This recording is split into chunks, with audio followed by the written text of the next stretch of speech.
Well, Bill, I think you shocked the internet. At least that's the title of a video from Braxton Hunter, Johnathan Pritchett, and Tim Stratton, three friends of reasonable faith and self-professed Craig heads. They discussed aspects of your work on God and time. This is going to be a good follow-up to our last podcast. Apparently, some people on social media were upset about a short video that you posted on God's relationship with time. That video that you did, Bill, is in this first clip, so let's see what all the fuss is about. One might think that if God is omniscient, then he can't learn anything new, because to be omniscient is to know all truth. It's to know all the facts there are. But in fact, an omniscient being can learn things that are new if he is in time. If God is in time, then at any particular moment of time, he knows all the truths that there are at that moment. But if truth changes over time, then God's knowledge will change over time as well. So to illustrate, say at a certain moment, God knows that Bill Craig is now eating lunch. But in a few moments, he will no longer know that because Bill Craig is not eating lunch at that moment. He will now know Bill Craig is resuming his study, and he'll come to know instead of Bill Craig is now eating lunch, he will say Bill Craig was then eating lunch. So if God is in time, even though he knows all the truths that there are at any moment of time, because truths change over time, God will, in fact, learn new truths, new facts as time elapses. So here's what I think, Craig, what I think I know Craig is saying. So Craig has this view that God is timeless, sans creation. That is, without creation, God is timeless. You don't want to say before creation, because then you're making the existence sans creation a temporal existence, a time-based existence. So you just want to say sans creation, sans the universe, God is timeless. What about that, Bill? And why is sans a better term rather than, say, without the universe? Well, it's not a better term than without. And sometimes I will use the word without instead. God is timeless without creation. But I learned the word sans my junior year in high school in a Shakespeare class, where in Shakespeare's disquisition on the ages of man, he refers to old age as sans hair, sans teeth, sans everything. And so the point that Braxton is making is that sans is a better term than the word before. Yeah.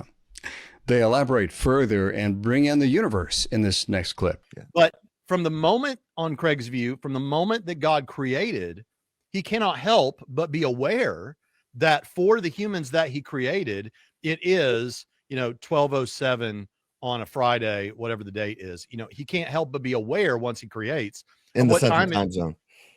Yeah, in different time zones. Yeah. And for his creatures. Okay. So he's so in that sense, he's in time. Now, it's kind of hard to grapple with if you're new to hearing it, because to say that God is in time, you almost think you're saying he's in the universe. It's not so much that as it is he exists sans the universe, but he's aware of the passing of time. So is there a distinction between God being in time and God being in the universe? Oh, yes, indeed. In fact, I would say that time is not in the universe, but rather the universe is in time. And time can exist without the universe. For example, we can think of God counting down to creation. 3, 2, 1, let there be light, and the universe would come into being. Now, clearly, that sequence of mental events sets up a temporal series of one event after another, even prior to his creation of the universe and the physical time that is in the universe. Next up, they discuss propositional knowledge and experiential knowledge. Now, to put this as simply as I can, there are two ways that you can know something. There is propositional knowledge and there's experiential knowledge. Propositional knowledge is your awareness of the truth value of propositions. So if I say Tim Stratton is a man with long hair, okay, I've made a propositional statement that is false. The truth value of that is false. It's not true that if I say Tim is bald and very attractive, well, that's a subjective claim, but I think it's objectively true that Tim is attractive. So, so I think so now we're talking about, so if I say 10 years from now on a Thursday on this date at this time, X is going to happen. Well, if we think that has a truth value, and not all Christians do, open theists don't think it does.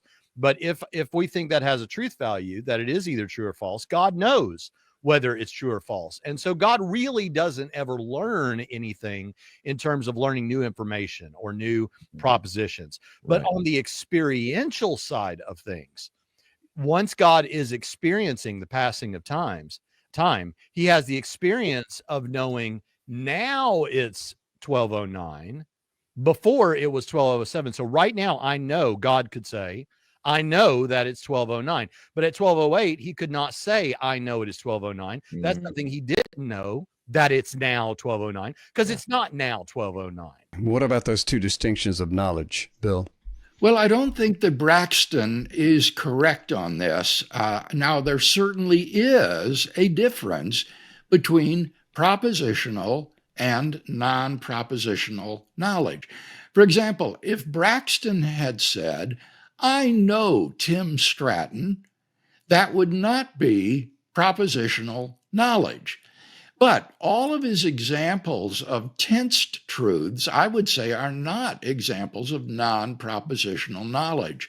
What this all depends on, Kevin, is whether or not you think that the tense of a sentence is part of the propositional content of that sentence.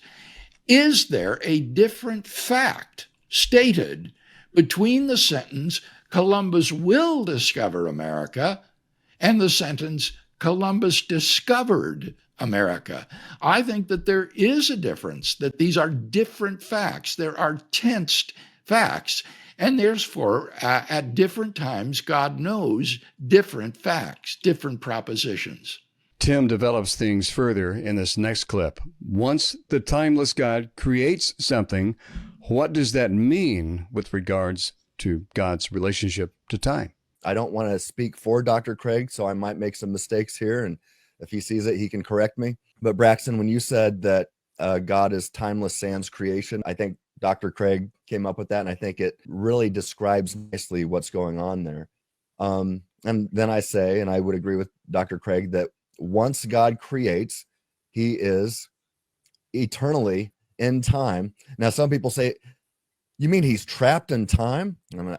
Yeah, there's nothing he can do to go back to a timeless state.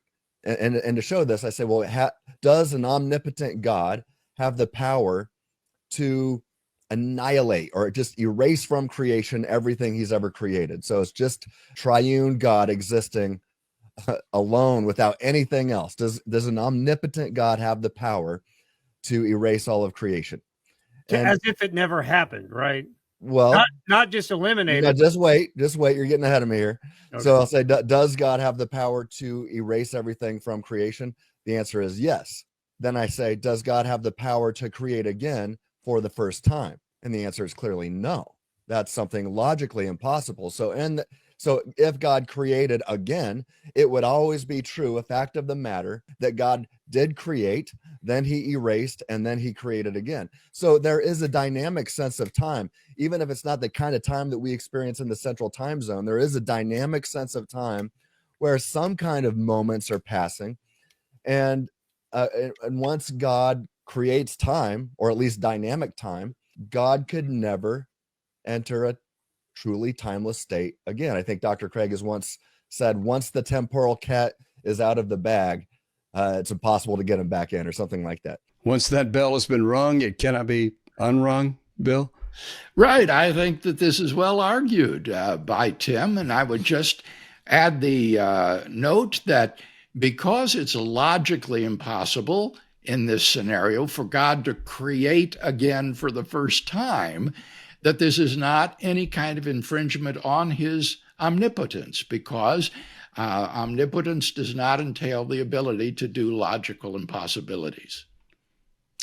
Next up, the Craig conundrum and the Craig kerfuffle. I feel like we've kind of already answered the Craig conundrums. I wanted to read this comment real quick. My favorite part about this current kerfluffle is William Lane Craig has held this view the whole time to my knowledge. Yes, I don't recall a time where Dr. Craig has ever thought differently than timeless sans creation and then in time as an atheist once he brings creation into being. Now, Tim, you and I had a professor at Biola, Dr. John Bloom. You remember him? Oh, yeah. He taught the scientific apologetics course. Yeah. And of course, he has a doctorate in physics and a doctorate in archaeology, which was a weird combination. Right. But he's one of the coolest guys. And he actually floated the idea in our class because they were asking him questions about this A theory, B theory, all of that. And he was like, no. It's probably God had some sort of meta time as a property of his being. There are people that do have that sort of idea. He talks about Biola there and some of your colleagues, Bill, and the concept of meta time. Is this the same as what you've called an undifferentiated time? Well, I don't know, frankly, what John Bloom meant. Normally, to be talking about meta time would be to talk about a sort of hyper time above time. That is to say, a higher time dimension in which God exists. Hugh Ross has suggested such a thing, and I've argued that it's ultimately unhelpful. It just kicks the problem upstairs and doesn't really help us to solve any of these conundrums. Next up, the guys discuss the ideas of the Cambridge group, and Tim shares a memory. But there is a group, and I can't remember who's in the group, but they're primarily three guys in the philosophy of religion who form what we could refer to as, or what has been referred to as, the Cambridge group. And the idea that they were saying was, no, time isn't really even a thing. It's just how we conventionally track the passing of moments. Others have said this before, but the Cambridge group, as a group of Christian theists, were trying to work on this. And Craig's view has always been, well, wait a minute, rather no, there is some metaphysical reality that we're tracking. So like when we came up with a segment of time that we call the second, and that we call the minute, and that we call the hour, right? We came up with that. That's conventional. Right. But we are measuring a length of something that actually exists. Okay, that is, I take it to be Craig's view. Maybe I'm wrong on that, and you can fix me on that. I'll tell you this. Here, a fun story too. In that first class, there was about 50 of us. And you can imagine me, I'd been studying Craig's work. He was like a rock star to me. And I was like, now I finally get to meet him and actually take his class. And so all of the students, all this 50 of us were in his classroom. And then he finally walks in and I was like, oh man, it's Dr. William Lane Craig. And we all had to do a quick introduction. He wanted to hear us all say our names and where we were from. Well, about a half hour into the conversation, he's teaching about time, and I'll never forget my first question. I raised my hand and he's like, yes, Tim, you have a question? And I was like, he knows my name. How did he know my name? I just introduced myself once and a half hour later he calls me by name. Well, what is a moment? But that was the question I asked. And I think you're right. We're measuring this something. All right, Bill, I have to know, do you have a seating chart? Is that why you knew Tim's name? No. I try to memorize my students' names. Very good. Very good. They talked about time being more than a mental construct. And the question he asked you, Bill, what is a moment? Yeah, well, Tim Stratton is so nice, and I appreciate his kind remarks. I think that Braxton is a little bit muddled here. I'm sure that what he's referring to is what I've called the Oxford School, which includes John Lucas, Richard Swinburne, and Alan Paget. They believe that prior to the beginning of the universe, God existed in a sort of non-metric time in which there is no objective fact about the comparative lengths of non-nested temporal intervals. And this perspective is an option for the proponent of the Kalam cosmological argument who doesn't like my view that God is timeless, sans creation. He can say instead that God exists in a non-metric time, temporally prior to his creation of metric time. But in my work, I argue that my view is the more plausible view. As for moments, I distinguish between instants and moments. Instants are points of time of zero duration, but moments are intervals of time of some finite non-zero duration. One final clip. Johnathan addresses accusations of heresy. I think it was Justin Peters who said that William Lane Craig's comment was undiluted heresy. I don't know what he said that was heresy, but then maybe they didn't like the word learn, that God learned something. Open theism is heresy to many people. Well, it's not, but I don't think It's just William wrong. Lane- Not to me either. I don't think that William Lane Craig meant learn as in God didn't know it would be, he would study again. God didn't Right. know.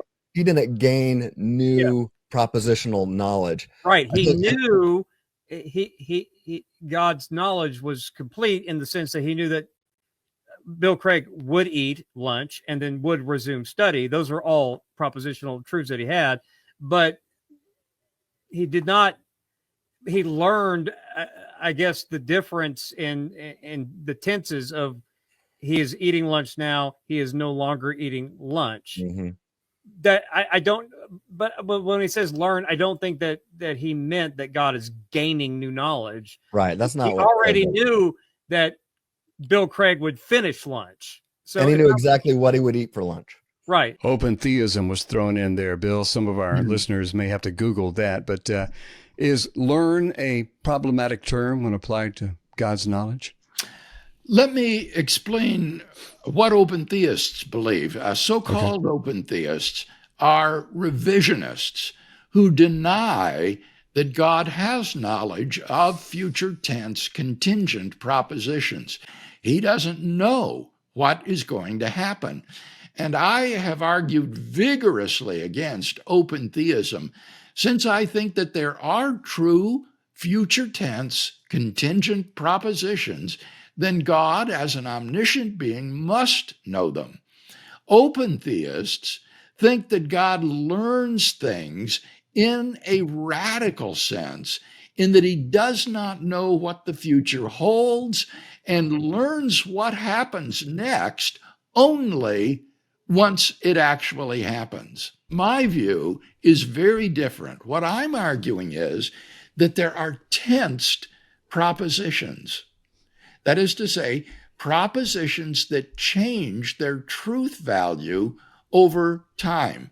A proposition like Columbus will discover America was true prior to 1492, but thereafter it is false. Since God believes only in all true propositions, his knowledge is therefore constantly changing, and that's the sense in which he learns new facts. New facts, that is to say, tensed propositions, like Columbus is discovering America, become true, and so God comes to know those facts. Prior to that moment, he knew a different fact, namely that Columbus will discover America. So God does not learn in the sense that implies ignorance of some truth. Because the facts are constantly changing, God's knowledge tracks truth, and therefore it is constantly changing. As we wrap it up, Bill, it must do your heart good to see people discussing your work and all these interesting topics on YouTube. Braxton, Johnathan, and Tim are some good guys. I try to keep up with their channels. Today's podcast may have sparked some interest in God and time, and our listeners and viewers would benefit from your book on the topic, Time and Eternity. Maybe talk about that and any other thoughts that you have. Next to God himself, the subject of time is the most philosophically difficult concept to understand. And so if you put God and time together, you've got a conundrum that can occupy you for the rest of your life. My most recent contribution on this topic of God and time can be found in my Systematic Philosophical Theology, Volume 2A, on the attributes of God, in the chapter entitled Eternity.